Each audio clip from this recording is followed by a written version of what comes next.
신학자이면서 기독교 교육학자인 제임스 파울러라고 하는 교수님이 있습니다.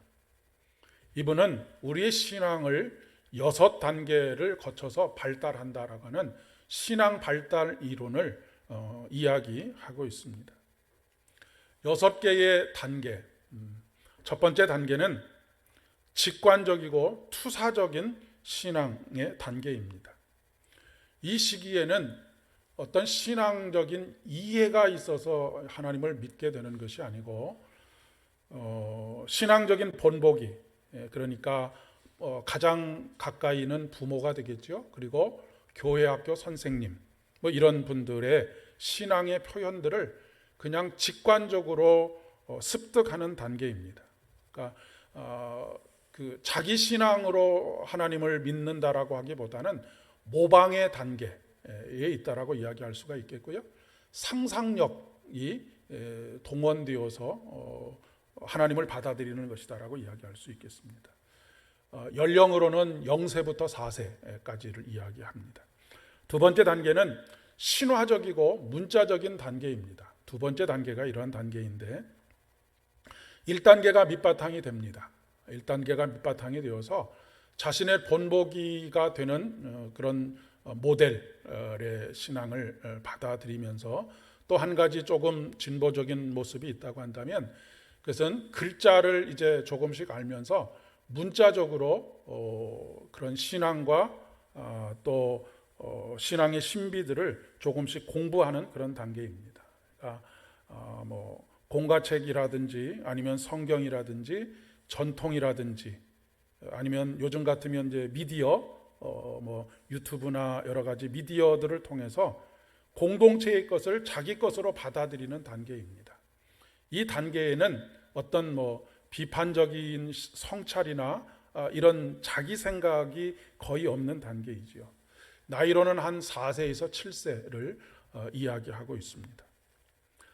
세 번째 단계는 종합적이고 인습적인 신앙의 단계입니다. 이 단계는 신앙의 모델이 될 만한 사람과 충분한 접촉을 통해서 교제를 통해서 조금 신앙이 깊어지는 단계이고 그 과정에서 자기가 무슨 역할을 해야 할지를 이제는 조금 알게 되는 그런 단계입니다.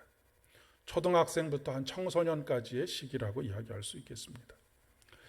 그래서 자기 자신과 세계관의 이 두 가지를 합성하지만 아직까지는 그것을 분석하거나 자기 것으로 만들 수 있는 그런 단계가 아닌 것이지요. 그래서 주로 무엇에 의존하느냐면 교회에서 가르쳐주는 교리나 신조에 의존하는 단계가 바로 세 번째 단계입니다.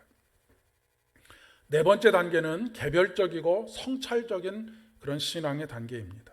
그러니까 그동안 배웠던 신앙의 상징이나 신화 아니면 신학적인 그런 개념들을 이제는 조금 비판적으로 성찰하게 되는 그런 단계입니다. 그러니까 다른 사람들에 의해서 부모라든지 신앙적으로 영향력 있는 사람들의 것을 무비판적으로 받아들여서 신앙생활을 하는 단계를 조금 벗어나는 것입니다. 이제는 조금 자율적인 신앙을 가지게 되는 것이죠. 그러다 보니까 부분적으로 자기 도취적인, 자아 도취적인 그런 신앙의 모습을 가지게 됩니다. 이 이제 청년기의 신앙의 모습이라고 이야기할 수가 있겠습니다. 근데 세 번째 단계와 네 번째 단계에는 여전히 극복하지 못하는 것이 뭐냐면 신앙의 이분법적인 것입니다. 그러니까 무비판적으로 받아들여서 어느 한쪽 자기가 받아들인 것만을 옳다라고 생각하는 것이죠. 그리고 4단계에서는 물론 자기 비판적인 어떤 성찰이 있기는 하지만 내가 비판적으로 성찰한 것만이 옳다라고 그렇게 생각하기 때문에 이분법적인 사고 속에 머물러 있는 것입니다. 연령적으로는 0세부터 4세, 4세부터 7세, 그리고 초등학생부터 청소년기, 그리고 청년기로 이렇게 1, 2, 3, 4단계를 나누지만 거의 대부분의 우리의 신앙의 단계는 3단계에 머물러 있는 경우들이 많고 조금 더 그 성숙한 신앙을 가지면 4단계에 머물러 있는 경우도 있고요. 교회 안에 스스로를 영적이라고 생각하는 분들 중에는 1단계의 신앙에 머물러 있는 분들도 적지 않이 많이 있습니다. 1단계는 무엇이냐면 상상력에 의해서 하나님을, 그러니까 그것이 정말로 하나님께서 인격적으로 나에게 찾아오셔서 그런 환상을 본다든지 이런 것이 아니라 자기 안에 있는 상상을 통해서 하나님은 이런 하나님이시다라고 그렇게 그림을 그리는 그런 단계에 있는 분들도 적지 않이 있다라고 하는 것입니다. 5번째 단계가 이제 통합적인 신앙의 단계입니다. 그러니까 그동안 배워왔던 전통이나 성경이나 관습이나 그리고 이념이나 아니면 신앙적 규범이나 이런 것들을 받아들이지만 어떤 하나에 집착하지도 않고 이것만이 옳다라고 이야기하지 않고 여러 가지들, 자기가 그렇다라고 생각하지는 않지만 그렇다고 해서 밀어내지도 않고 이것을 하나로 통합해가는 과정이 바로 5단계의 신앙입니다. 창조적인 비판 정신을 가지고 있지만 수용적이기도 하고 또 추상적인 신앙을 넘어서서 내가 지금 믿고 있는 이 신앙의 부족한 부분들을 다른 것에서 상호 보완하는 그런 단계의 신앙이 바로 5단계입니다. 주로 이제 30대 중반을 이야기합니다. 6번째 단계가 보편적이고도 우주적인 신앙의 단계입니다. 이 신앙의 단계는 곧 믿는 것이 삶이 되는 단계입니다. 우리가 신앙생활을 하다 보면 여러 가지 장애물들이 많이 있지 않습니까? 질서와 제도의 위협도 있을 수 있겠고요. 그럼에도 불구하고 하나님의 절대적인 사랑과 정의에 기초해서 그분께서 우리에게 하신 명령에 근거해서 그 삶을 살아가는 사람입니다. 그러니까 신앙 따로, 믿는 것 따로, 삶 따로가 아니라 이 모든 것이 하나로 통합이 되어서 그 자체가 믿는 것이 삶이 되고 삶이 믿음이 되는, 그래서 예배가 삶이 되고 삶이 예배가 되는 그런 삶의 단계입니다. 이런 단계의 신앙의 깊이에 들어가게 되면 때때로는 사람들의 상식을 뛰어넘는 행동들을 합니다. 그러니까 이해하기 어려운 행동들을 가끔 하게 된다라고 하는 것입니다. 그러니까 통상적으로 그 사회가 받아들일 수 없는, 받아들이지 않는 그런 행동을 하기도 한다라고 하는 그런 이야기입니다. 그 안에서 욕심과 그리고 사욕이 퇴조되어지고 청렴해질 뿐만 아니라 하나님 나라를 위해서만 헌신하는 그런 삶을 살게 된다라고 하는 것이죠. 우리가 보통 성인이라고 부를 만한 분들이 바로 이 단계에 있습니다. 마더 테레사라든지 아니면 우리나라에도 한경직 목사님이라든지 이렇게 그 안에 사람들은 편을 갈라서 네 편 내 편 옳고 그름을 이야기하지만 모든 것을 품어 안을 수 있는 그런 신앙의 단계, 이런 단계를 바로 6단계라고 합니다. 파울러가 6가지 단계를 이야기하면서 0세부터 4세, 4세부터 7세, 초등학교부터 청소년, 또 청년, 30대, 40대 이렇게 연령을 나눠놓기는 있기는 하지만 사실은 이 연령의 구분은 크게 의미가 없다라고 이야기할 수 있습니다. 대부분의 경우 3단계와 4단계에 머물러 있는 경우가 대부분이고요. 그 위로 올라가는 단계는 그렇게 쉽지 않은 신앙의 단계이기 때문에 그렇습니다. 많은 경우에는 3단계의 신앙의 모습을 가지고도 있지만 2단계와 1단계의 신앙의 모습이 함께 있습니다. 그러니까 왜냐하면 3단계, 4단계가 뚝 떨어져서 있는 것이 아니고 1단계, 2단계를 거쳐서 3단계, 4단계로 나아가는 것이기 때문에 우리 안에 우리가 이게 나이가 들어서 성년이 되고 어른다운 생각을 하지만 또 어떤 부분에 있어서는 취약한 어린아이와 같은 모습이 있는 것과 마찬가지로 우리 신앙의 모습 속에서도 그런 모습들이 있다라고 하는 그런 이야기입니다. 이 단계에 연령을 나눠놓긴 했지만 큰 의미가 없다라고 이야기하는 이유는 이 신앙의 깊이가 단지 크로노스의 사건이 아니라 카이로스의 사건이기 때문입니다. 두 가지 시간이 있다라고 하는 이야기를 여러 번에 걸쳐서 제가 말씀을 드렸는데, 크로노스의 시간은 하루하루 이렇게 흘러가는 세월입니다. 세월의 시간을 크로노스의 시간이라고 하고, 카이로스의 시간은 하나님의 시간이 우리의 시간 안으로, 우리의 세월 안으로, 우리의 삶 안으로 들어오는 시간을 카이로스의 시간이라고 합니다. 하나님과 만남이 이루어지는 시간이 바로 카이로스의 시간입니다. 하나님의 시간이 우리 안에 들어오게 될 때에 우리 안에서는 대변혁이 일어나고 대전환이 일어나게 됩니다. 하나님의 시간이 우리의 삶으로 들어왔을 때 어떤 일이 일어나지요? 우리가 회개하고 하나님을 나의 구주로 고백하게 되는, 그러니까 삶의 대전환이, 세상을 향하던 우리의 발걸음이 하나님을 향한 발걸음으로 완전히 돌아서게 되는 그런 대전환이 일어나는 것이 바로 크로노스의 시간입니다. 카이로스의 시간이라고 이야기할 수 있다는 말씀입니다. 그러니까 어떤 순간에 하나님께서 우리의 삶에 전혀 예수를 알지 못하다가 우리의 삶에 개입해 오시는 시간, 그 시간 속에서 우리에게 일어나는 일이 바로 칭의입니다. 하나님의 의로우심으로 우리가 옷을 입게 되는 그런 단계라고 이야기할 수 있겠고요. 그리고 앞에서 언급되었던 것처럼 이 신앙의 단계가 조금씩 진보해가는 것, 깊어져가는 것을 성화, 거룩하여지는 것이다 라고 그렇게 이야기를 할 수 있습니다. 요한이 잡힌 후에, 오늘 복음서의 말씀에 보면 요한이 잡힌 후에 예수님께서 갈릴리에 오셔서 하나님의 복음을 전파하셨다라고 기록하고 있습니다. 복음의 내용이 무엇이냐면, 때가 찼고 하나님의 나라가 가까이 왔으니 회개하고 복음을 믿어라 라고 하는 것입니다. 여기서 말하는 때가 찼다라고 하는 의미는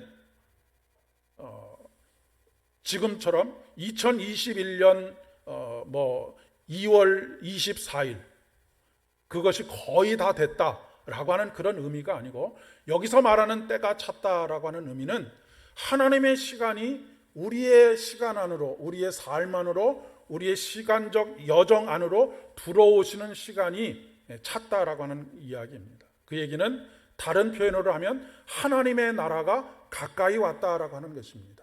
그러니까 하나님께서 제가 계속해서 말씀드렸던 것 중에 한 가지가 그것 아닙니까? 우리가 천국에 가는 것이 아니라 천국이 우리에게 임하는 것이다라고 하는 말씀을 드렸습니다. 그러니까 때가 찼다라고 하는 것은 하나님께서 우리 안에 가까이 오셔서 우리가 그분을 우리의 구주로 고백하게 되는 것은 더 이상 가까이 할 수 없을 정도로 우리 안에 오셔서 우리와 한 몸을 이루게 되셔서 그분의 거룩한 피가 우리를 의롭게 하신 사건을 의미하는 것입니다. 그런데 예수님께서 사셨던 2000년 전의 제자들도 이것을 자꾸 크로노스의 시간으로, 흘러가는 시간으로 생각을 했고, 오늘날도 종말론을 이야기하는 많은 사람들이 자꾸 이것을 흘러가는 시간으로 해석을 하기 때문에 여기서 큰 혼란을 겪게 되는 것입니다. 1990 몇 년 아니면 2020 몇 년 이렇게 자꾸 그 시간들, 그때가 다가왔다라고 생각을 하게 되면 여지없이 그 시간은 그저 또 다시 지나가는 시간으로, 흘러가는 시간으로 그렇게 되고 마는 것이죠. 그렇기 때문에 우리가 현혹되지 않는 것이 굉장히 중요합니다.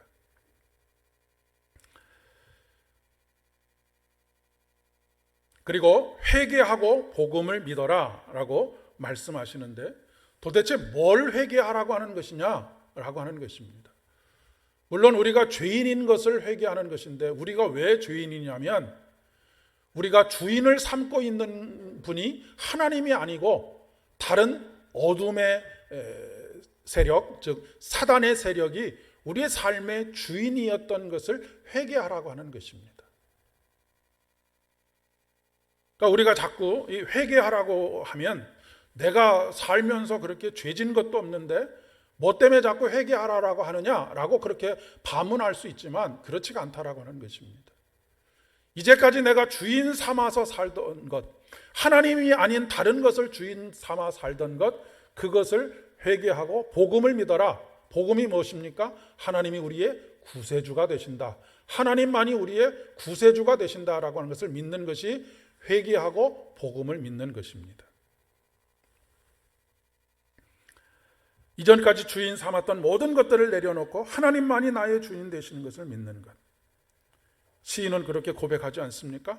오직 그만이 나의 반석이시요 나의 구원이시요 나의 요새이십니다 라고 고백하고 있습니다. 중요한 것은 뭐냐면 오직입니다. 오직 그분만이, 오직 주만이 나의 요새시요 나의 반석이시요 나의 구원이신 것을 고백하는 것입니다. 이 세상의 절대적인 분은 오직 하나님 한 분밖에 없습니다. 모든 것은 다 변하는 것이고 모든 것은 다 지나가는 것입니다. 여러분, 이 세상에 영원한 것이 어디 있습니까? 이 세상의 모든 것은 태어나서 자라고 죽는 것이 이 세상의 모든 것입니다. 그러나 하나님만이 영원히 존재하시고 영원한 생명 가운데 계신 분이십니다. 그러니 하나님 이외의 모든 것들은 상대적인 것이 되고 맙니다. 그런데 우리는 우리가 생각하고 있는 것, 우리가 신념으로 가지고 있는 것, 때로는 돈을, 때로는 명예를, 때로는 권력을, 때로는 행복을, 때로는 성공을 절대적인 가치에 두고 그것을 따라서 사는 삶을 살고 있다라고 하는 것입니다. 이분법적인 사고를 가지고 우리가 절대적으로 생각하는 것 이외의 다른 것들은 다 관심을 두지 않는 것입니다. 물론 그렇다고 해서 성경이 오늘 시편을 함께 교독하면서도 인생의 무상을 이야기하는 것이 아닙니다. 성경은 절대로 우리가 살아가는 인생을 무가치하다라고 이야기하지 않습니다. 각자가 가지고 있는 가치가 있습니다. 그러나 우리가 생각하는 가치라고 하는 것은 수많은 거품들이 끼어져 있습니다. 요즘 아파트 값이 천정부지로 막 뛰어오르지 않습니까? 그런데 그 아파트가 그만한 가치를 가지고 있는 것이 아닙니다. 다 거품이 끼어져 있습니다. 아파트만 그렇겠습니까? 우리가 소중하다고 생각하는 명예, 권력, 성공, 행복, 이 모든 것들이 다 거품이 끼어져 있다라고 하는 것입니다. 도토리 키재기라고 하는 말이 있지 않습니까? 다 거기서 거기인 것입니다. 가치라고 하는 것, 우리가 가치를 두고 살아가는 모든 것들이 다 거기서 거기인 것입니다. 거기서 오직 우뚝, 오직 주님만이 우리의 최상의 가치입니다. 절대적인 가치입니다. 변하지 않는 가치입니다. 이분법적인 사고를 가지고 있으면 지금 내가 절대적인 가치를 두고 있는 것, 내가 붙들고 있는 것, 그것이 변하지 않을 것 같고 확실할 것 같지만 그것은 세월이 흘러가면 다 변하게 되어 있습니다.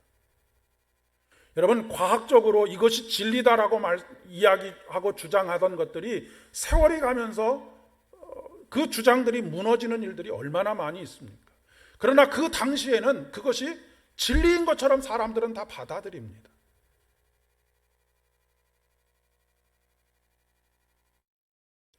특별히 3, 4단계의 우리 신앙이 거의 다 머물러 있기 때문에 그렇습니다.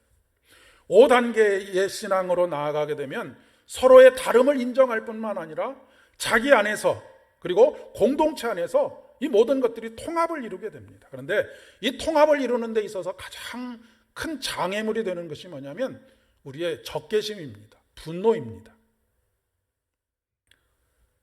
요나의 경우가 그렇습니다. 요나가 하나님의 말씀을, 하나님의 명령을 있는 그대로 수용을 하지 못합니다. 순종을 하지 못합니다. 반발을 합니다. 왜냐하면 그 마음속에 적개심을 품고 있기 때문에 그렇습니다. 그 적개심은 상대방에 대한 적개심뿐만 아니라 어떤 적개심으로 표현되고 있느냐면 하나님에 대한 적개심과 저항심으로 표현되고 있는 것을 보게 됩니다.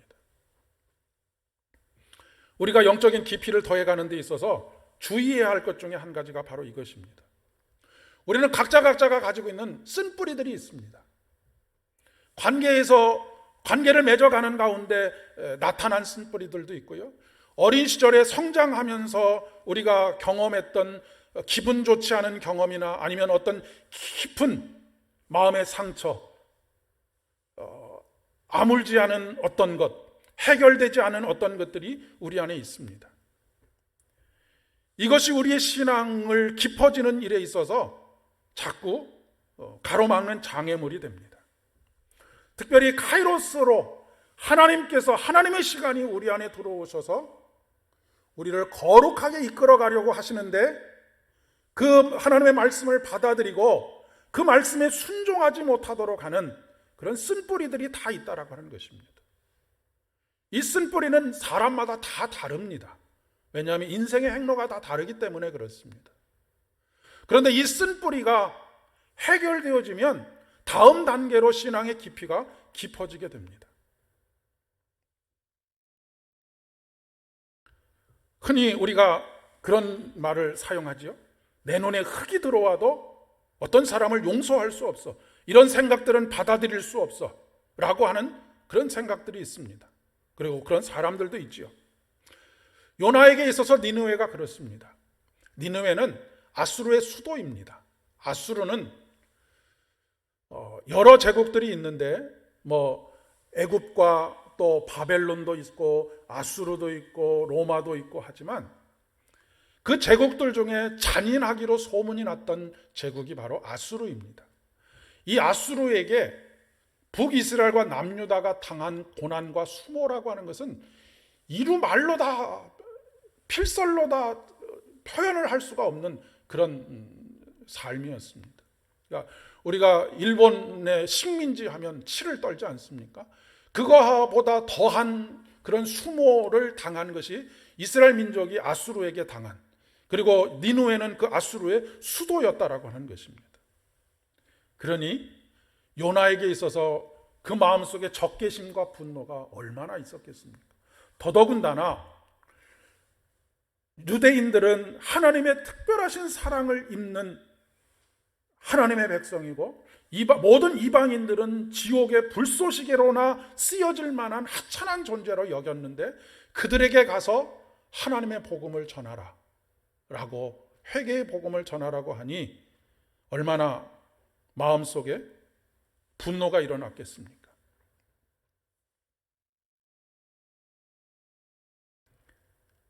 그러니 하나님께서 니느웨에 가서 회개를 촉구하라고 하는 말씀도 너무너무 싫었고, 회개하면 만약에 가서 멸망당할 것을 예언하고 회개를 선포하면 단 한 사람이라도 그 소리를 듣고 만약에 그 마음을 돌이키면 하나님은 분명히 마음이 너무나 사랑으로 충만하셔서 용서해 주실 것이 분명하다 보니까 그것이 너무 싫었던 것입니다. 한 사람이라도 구원받는 것이 싫었던 것이죠. 그리고 하나님께서 은혜를 베풀어 주셔서 재앙을 내리지 않기로 하자 욥의 행동이 어떤 행동입니까? 하나님께 화를 내고 막 항변을 합니다. 내가 그럴 줄 알았다고. 하나님은 사랑이 많으셔서, 긍휼이 많으셔서, 자비가 많으셔서 내가 그럴 줄 알았다고. 내가 그래서 오기 싫다고 하지 않았느냐고 막 하나님께 해대는 것입니다. 사실 이것이 요나의 모습이지만 우리의 수준이기도 합니다. 요나는 하찮은 박농쿨 하나도 자기를 위해서 그렇게 소중하게 여겼는데 좌우를 분별할 줄 모르는 그 수많은 사람들이 죽어가는 것에 대해서는 너무나 당연한 것으로 그렇게 생각을 하고 있는 것이죠. 그런데 10절의 말씀에 보면 하나님께서 뜻을 돌이키사 그들에게 내리리라고 말씀하신 재앙을 내리지 않으셨다라고 이야기하고 있습니다. 하나님께서조차도 자신의 뜻과 계획을 돌이키시는데 우리가 뭐라고 그렇게 고집을 피우겠습니까? 뭐가 그렇게 대단하고 절대적이고 우리가 포기할 수 없는 것이라고 사람을 미워하고 사람을 밀어내고 상황을 받아들일 수 없다라고 하면서 적대시하겠습니까? 오늘 서신서의 말씀인 고린도전서 7장 31절의 말씀에 보면 이 세상의 외형은 지나감이니라 라고 말씀하고 있습니다. 그 얘기는 무엇입니까? 지나간다는 얘기는 무엇입니까? 다 부질없다라고 하는 것입니다. 일시적이고 순간적이라고 하는 것입니다. 만약에 여러분이 차를 타고 가시다가, 버스를 타고 가시다가 아주 신기한 것, 좋은 것을 보셨습니다. 그러면 그것을 보시고 차에서 내리시는 분들은 거의 없을 것 같습니다. 아, 저런 신기한 것이 있었구나, 저런 아름다운 광경이 있었구나, 순간적으로 생각하시고 차가 달려가는 대로 그냥 달려갑니다. 우리가 세상에서 경험하는 모든 것들이 다 그러하다라고 하는 것입니다. 그냥 우리가 인생을 살아가는 과정 속에서 마치 차창을 통해서 보는 것과 같은 그런 광경들, 일시적인 것들, 다 지나가는 것들이라고 하는 것입니다. 그러니 그 어떤 것도 절대화하지 말라는 것입니다. 하나님 한 분 이외에는 절대적인 분이 없다라고 하는 것이죠.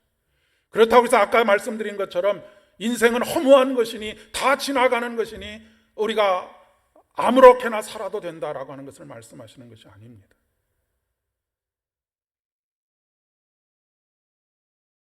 고린도후서 7장, 전서 7장 29절의 말씀입니다. 그때가 단축하여진 고로 라고 말씀하고 있습니다. 여기서 말하는 그때라고 하는 것은 하나님의 시간이 우리 안에 들어오는 것입니다. 그때가 단축되었다라고 하는 것은 하나님의 나라가 가까이 와서 우리와 만날 시간이 훨씬 더 간격이 좁혀졌다라고 하는 그런 의미로 받아들이시면 되겠습니다. 바로 카이로스의 시간을 이야기합니다. 그것은 단축되었다라고 하는 표현은 복음서에서 하나님의 나라가 가까워졌다라고 하는 표현하고 같은 표현입니다. 그러니 하나님의 시간이 우리의 시간 안으로 들어온 이후에는 어떻게 살아가라고 사도 바울이 권면하고 있느냐면, 안에 있는 자들은 없는 자 같이 하며, 우는 자들은 울지 않는 자 같이 하며, 기쁜 자들은 기쁘지 않은 자 같이 하며, 매매하는 자들은 없는 자 같이 하라라고 말씀하십니다. 조금 어려우시죠? 이 무슨 뚱딴지 같은 소리냐라고 생각하실지 모르겠습니다. 이게 도대체 어떻게 하라는 말이냐? 그러니까 한 가지 측면을 절대화하지 말라는 것입니다. 우리의 사고는 안에 있는 자와 같이만 살아가는 사람이 있는데 안에 없는 자 같이도 생각하라라고 하는 것입니다. 우는 자들은 울지 않는 자들과 같은, 인생을 비관적으로만 생각하면서 살아가는 사람들은 인생이 행복하다라고 하는 것도 함께 생각할 수 있는, 이것이 하나로 통합되어지는 그런 삶을 살아가라라고 하는 권면입니다. 그래서 앞에서 말씀드린 것처럼 5단계의 통합의 신앙으로 너희들의 신앙의 깊이가 깊어져 가라라고 하는 것을 이야기하고 있는 것입니다.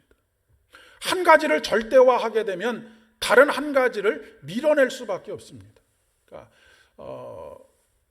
이 사도 바울이 오직 주님만이 그리스도가 되시는 것 이외의 모든 것에 대해서는 상대적인 가치를 두고 있습니다.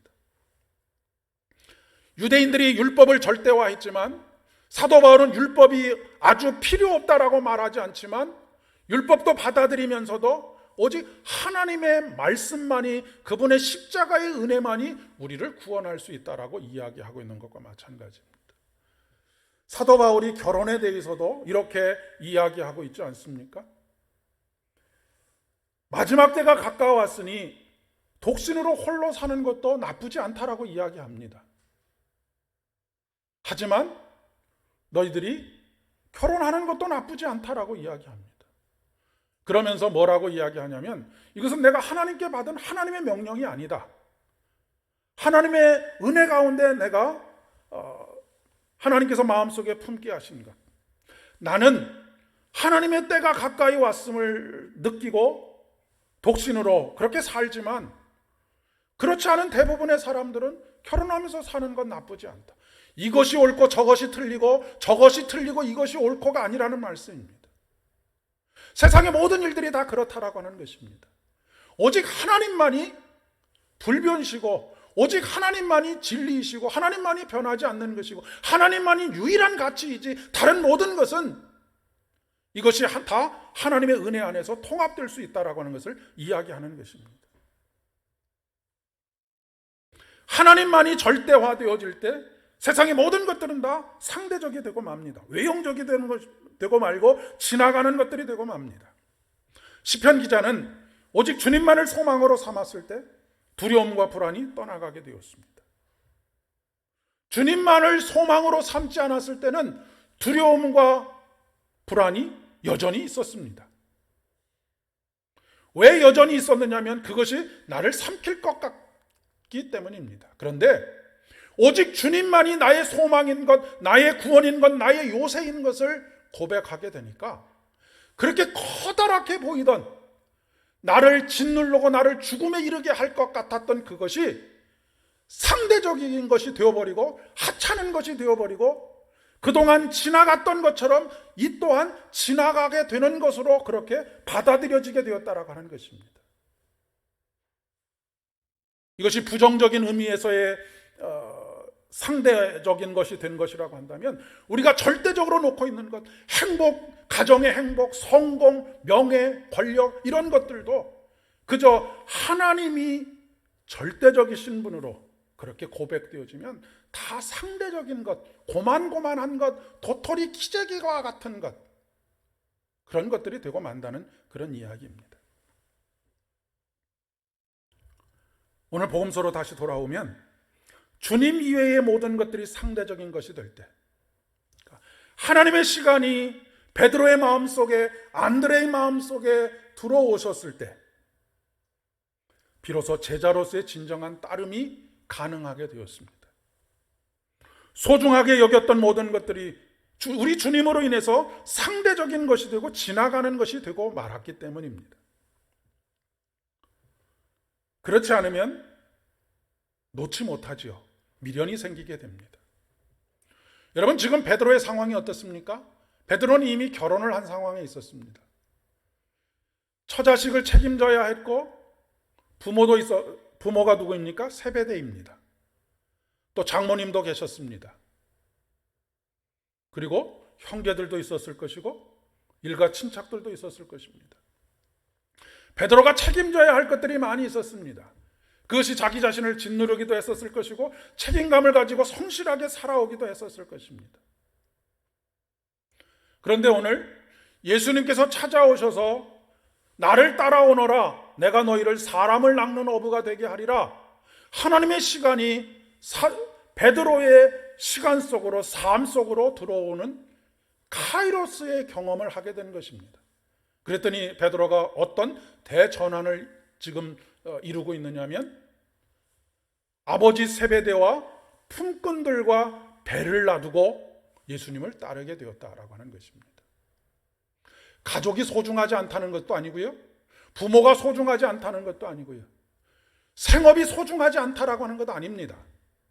그러나 예수님이 내 안에 들어오게 되실 때 그분이 얼마나 소중한 분이신지를 깨닫게 되고 나머지 모든 것들은 다 상대적인 것, 가치가 있지만 그 가치라고 하는 것이 우리가 생각하는 것만큼 절대적인 가치, 절대로 놓지 못할 가치, 그런 가치를 가지고 있는 것이 아니라고 하는 것을 비로소 깨닫게 됐고 아버지와 품꾼들과 배를 놔두고 예수를 따르게 되었다라고 하는 그런 이야기입니다. 오늘 많은 사람들이 성공을 위해서 달려갑니다. 행복을 위해서 달려갑니다. 명예와 권력을 위해서 달려갑니다.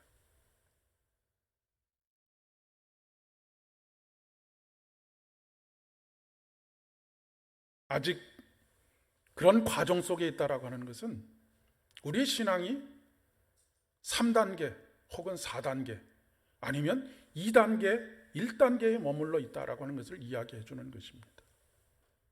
이분법적인 사고를 가지고 살아가는 것이죠. 어떤 것에 발목을 잡히고 거기서 벗어나지 못하고 놓지 못하는 단계, 이런 단계에 있는 것입니다. 니느웨가 회개하고 그들의 행동을 돌이키게 된 이유가 무엇이겠습니까? 하나님의 시간이 그들 안에 들어왔기 때문에 그렇습니다. 이것은 요나가 노력했기 때문이 아닙니다. 요나는 3일 길을 걸어야지만 한 바퀴 돌 수 있는 그곳을 하루만 돌아다니면서 그것도 회개하라고도 하지 않습니다. 40일 후면 이 성이 멸망당할 것이다 라고 하는 어찌 보면 저주에 가까운 이야기를 하고 있습니다. 그런데 하나님의 시간이 니느웨 사람들의 삶 안으로, 시간 안으로 들어가게 되니까 어떤 일들이 벌어지게 됐냐면 대변혁이 벌어지게 됐습니다. 하나님을 믿고 금식을 선포하고 높고 낮은 자들이 다 막론하고 굵은 베옷을 입고 하나님 앞에 섰다라고 이야기합니다. 여러분, 금식이라고 하는 것이 뭐 되겠습니까? 금식은 이제까지 내 생명을 유지하는 것이라고 생각했던 곡기를 끊는 것입니다. 그것이 상징하는 것이 무엇이냐면 이제는 오직 생명의 주인이신 하나님께만 연결되어져 있고 당신께서 주시는 생명으로만 내가 살겠습니다라고 하는 그런 신앙의 고백을 하는 것입니다. 단순히 밥 한 끼 두 끼 굶는 것, 그것을 의미하는 것이 아니라고 하는 말씀입니다. 지금 여기 매일 매순간 카이로스의 시간, 즉 하나님의 시간이 우리의 삶 안으로 들어오는 그런 삶이 되어지기를 진심으로 소망합니다. 그러할 때 우리의 삶에 돌아섬이 있고 어떤 것을 절대화하지 않고 하나님 이외의 모든 것들을 내려놓고 이제까지 나는 이것을 위해서 살아, 성공해야 돼, 아니면 행복해야 돼, 아니면 권력을 가져야 돼, 세상의 모든 내가 놓지 못하고 있었던 그것들을 하나님께 복종하고 하나님을 받아들이는 가운데 하나님께서 나를 이곳에 보내셔서 그 일을 감당하게 하시면 그 일을 최선을 다해서 감당하고, 또 이곳에 보내셔서 그 일을 감당하게 하시면 그것을 최선을 다해서 감당하는 그런 삶을 살게 되면 하나님께서 우리에게 깊은 하나님과의 연합의 기쁨으로 모든 일에 있어서 감사로, 즐거움으로 그렇게 매일매일을 천국의 잔치들로 만들어갈 것을 믿습니다. 오늘 우리가 하나님께서 우리를 제자로 부르심에도 불구하고 따르지 못하는 이유가 무엇이냐면 배를 버릴 수 없기 때문이고, 부모를 버릴 수 없기 때문이고, 또 품꾼들을 무책임하게 할 수 없기 때문이 아니겠습니까? 무책임해지라는 이야기가 아니라 하나님만이 절대적이신 분인 것을 고백하는 가운데 이 모든 것을 하나님께서 책임지신다라고 하는 믿음의 고백 속에서 우리의 삶을 살아가야 한다라고 하는 것을 이야기하는 것입니다. 오늘부터 이 말씀이 저와 여러분의 마음속에 들어와서 진정으로 주님을 따르는 제자로서의 삶이 되실 수 있기를 진심으로 축복합니다. 기도하겠습니다. 은혜가 풍성하신 주님, 감사합니다. 다시 따름의 자리로 우리를 초대하여 주시니 우리의 삶이 회개하고 돌이켜 복음을 믿고 오직 주님만을 바라보며 주님만을 우리의 주인으로 고백하며 따르는 제자의 삶 되게 인도하여 주옵소서. 예수님의 이름으로 기도합니다.